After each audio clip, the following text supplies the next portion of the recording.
It's time to get the facts on the Vax. On TV, we only get a few minutes to share each story, but here we get to tell you all the details about stories that are important to Greater Cincinnati. I'm Stephen Albritton, and this is WLWT News 5 Beyond the Studio. Today on the pod, as we creep up on 2 years in this COVID-19 pandemic and weather another round of record high daily cases, we are taking your questions and concerns straight to an infectious disease doctor. Dr. Stephen Blatt with TriHealth has spent 35 years in the field of infectious diseases. He sits down with WLWT News 5 investigative reporter Jatera McGee to go over what's fact and what's fiction. From the COVID-19 vaccines, the tests to confirm the virus, and truth or false on how a mask protects you, we gave him the opportunity to dispel some of the misinformation or shine light on the truth from what we've seen on social media or heard at school board meetings and more. Here's Jatera McGee. So the first thing that we heard, a mom was saying, please consider the psychological impacts as well as the respiratory and other conditions that wearing a mask 8 hours a day can cause to otherwise healthy children. What would your thoughts be about that? Yeah, so the studies have really shown that it's not physically harmful, although certainly some children can have anxiety from wearing a mask. Especially kids who might have developmental delay, sometimes have more difficulty following directions to wear a mask all the time. But from a physical standpoint of getting enough oxygen and being able to exhale, there's no problem with wearing a mask. It's been shown that that's quite safe. This is one that we've heard time and time again, but it's good to get a refresher. If masks work and you're protected, why does it matter if my child has a mask on? Well, the reason that masks work is only if everybody's wearing them. So masks, reduce the transmission of COVID by at least 40 to 50%. But if you're not wearing a mask, you're really exhaling a lot of COVID particles potentially. And even people with masks can inhale some of it possibly if you're unmasked. So the way that masks really work is if everybody uses them. The next question is about masks as well. And you did already kind of touch on this. This person said that I've also done some research on the studies of mask wearing. Face masks lead to adverse health effects. Yeah, there really haven't been any adverse health effects that have been identified other than the anxiety issue, which can be real in people who feel like they're having trouble breathing. They can have an anxiety attack from wearing a mask, and so it may be difficult for those people. But otherwise, there are no adverse health effects of wearing a mask. We heard some interesting things about vaccines, and I think there's a lot of confusion in general. This person said during a public hearing, the mRNA vaccines have never been on the market anywhere in the world. mRNA vaccines have been tested in humans before for at least 4 infectious diseases: rabies, influenza, I'm going to mess this up, but cytomegalovirus and Zika. Right. So all of a sudden, we're supposed to roll up our sleeves to take a vaccine that has never been on the market before, just tested on humans. What can you tell us about that? Yeah, so they were testing the mRNA vaccines in a number of different viral infections, and they were, not urgently testing them because those infections were not causing a pandemic. And when COVID came along and a pandemic was obvious, we needed a vaccine quickly to try and shut down a transmission of COVID because it was, causing serious infection and millions of deaths around the world. And so the development of COVID vaccine based on mRNA technology was sped up, appropriately so. And so it was tested on hundreds of thousands of patients and shown to be very safe and effective. I think one of the issues is that you need to look at side effects from vaccines and other vaccines. And most of the side effects occur within 2 to 6 weeks following the vaccine administration. They don't occur a year later. So if a vaccine is going to cause a problem, it causes it fairly quickly. And with the COVID vaccine, we're well over a year out from the startup of those studies and really have not seen any long-term side effects of the COVID vaccines. So there's actually some truth to that piece, that the mRNA vaccines hadn't been actually put on the market per se for humans prior to COVID. That's correct. They were undergoing clinical trials, but they had not been even requested to be FDA approved yet because those trials were still enrolling patients. Just curious, do you know if those trials are still going on for the other diseases? They are, but because COVID has taken over so significantly, a lot of those trials enrollment has slowed down just because all the efforts going into COVID.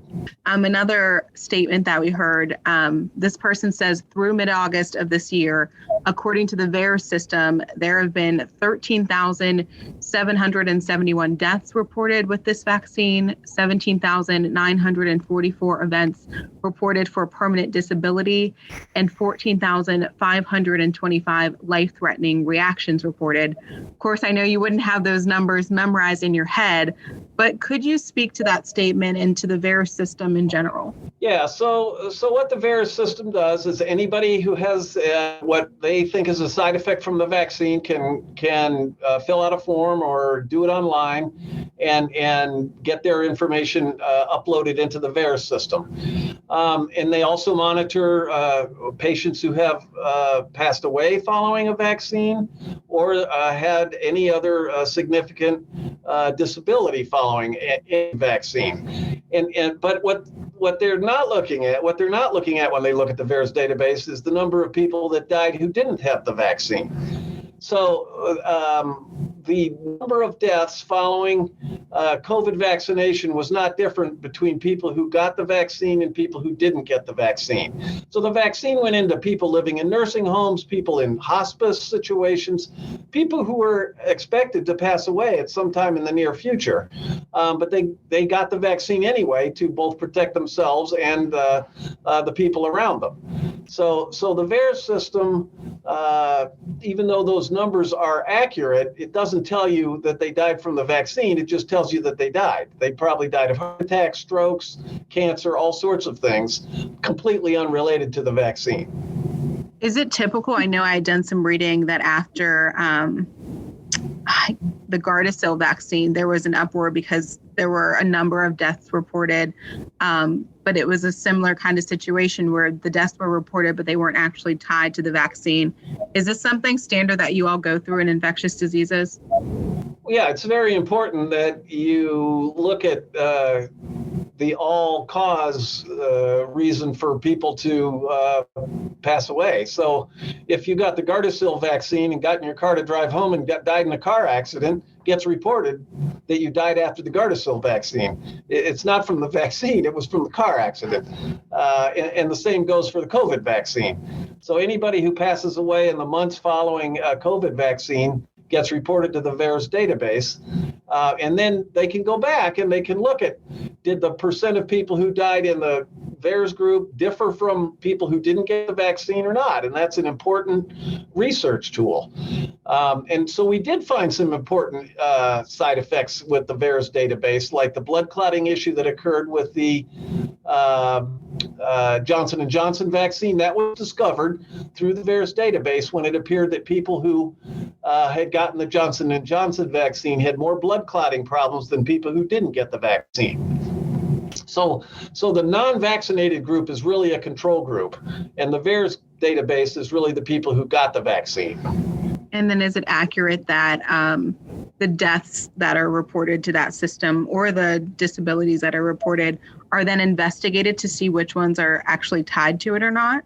Oh, yeah, absolutely. So they go back and make sure that it wasn't, anaphylaxis or some other direct vaccine-related side effect. To your knowledge, have there been any deaths caused by any of the COVID-19 vaccines? Oh, I'm not directly aware of any. It wouldn't surprise me if there had been some very rare events that could be directly tied to the vaccine. For example, the Johnson & Johnson vaccine that caused those blood clotting issues, I believe there were a few deaths related to blood clotting in the brain that were ultimately tied to the vaccine. But those episodes or those incidences were very, very rare, far more less common than people who died from the disease itself. So overall, if you look at the big picture, you're still protected from dying by getting the vaccine. During one of the hearings at the State House, a representative asked someone, isn't it just as important for us to be aware of the fact that taking the vaccine has killed children? Can you speak to if you have any knowledge to if that is true or not? Yeah, I'm not aware of any mortality in children who have gotten the vaccine. There certainly have been cases of children who died from the disease itself, though. And so, COVID can be a serious infection in children, and they can, get sick enough to die from it. If there were these enormous numbers of kids or adults who had died directly from the vaccine, I would think that that's something that you all would know about by now. Can you just kind of clarify that? Because you said there may be a handful or a few you're not aware of, but you're not seeing hundreds or thousands of cases, as some are saying. No, absolutely not. I mean, in the United States, there have been, over 300 million doses of COVID vaccine that have been delivered safely. And across the world, almost, I think the number is 4 billion COVID vaccines that have been delivered. And if there is anybody dying from those vaccines, it has to be incredibly rare because we would know about it. Thank you. We're nearing the last questions. The CDC, this is about testing. The CDC itself has put out that these PCR tests cannot tell the difference between influenza and COVID. Yeah, that's just not true. So the PCR tests are highly sensitive and highly specific. So you can tell the difference between COVID and influenza by using a PCR test. Now there is a PCR test on the market that tests for both viruses. So I don't know if some people are confusing that issue, that if that test is positive, it'll tell you which one of the two viruses you have. But the PCR tests are really the best way to tell if a person has flu or if the person has COVID, because they're very specific. I'm sure most of everybody knows this, and if you don't, you need to do some research. People are dying from the vaccines. A lot of people are dying. A lot of people are being injured horrifically. We already talked about the death rates or lack thereof, but can you also speak to if there is evidence that people are being critically injured from taking the vaccine? Yeah, it's just not true. I mean, like I said earlier, we've delivered 300 million doses to over 150 million people here in the U.S., and those people are out walking around doing fine and not dying from COVID infection. So the vaccines are very safe and very effective, and it's really the best way to keep yourself from getting sick from COVID is to get a vaccine. We've covered a lot of ground. Are there any other glaring pieces of misinformation that I didn't ask about that you wanted to speak to? No, I think the main thing is, just be careful where you're getting your information from. And if you look at the CDC and the FDA websites, those are some of the best places to go to look for information. This is not some conspiracy to try and get people to take a dangerous vaccine. We really want people to be safe and healthy and avoid getting this infection and passing it on to people who are maybe older and frail who really would have bad outcomes from it. We need to get a hold of this pandemic because it's not going away. It just keeps coming around. And until people get vaccinated and are immune, we're going to still be dealing with it for a long time to come. Thanks to Jatera McGee and Dr. Stephen Blatt for bringing us the facts on the vax. If you like this podcast, be sure to subscribe, rate, and review. This has been WLWT News 5 Beyond the Studio. I'm Stephen Albritton. Thanks for listening. Accuracy. It matters in everything you do. Your GPS needs to be accurate. Take a left on 3rd. Your taxes need to be accurate. And your dentist needs to be accurate. You choose accuracy every day. And for an accurate forecast, choose WLWT Weather. It's the only forecast in Cincinnati independently certified most accurate. 9 years in a row and counting. Accuracy does matter. Choose accuracy. Choose WLWT Weather.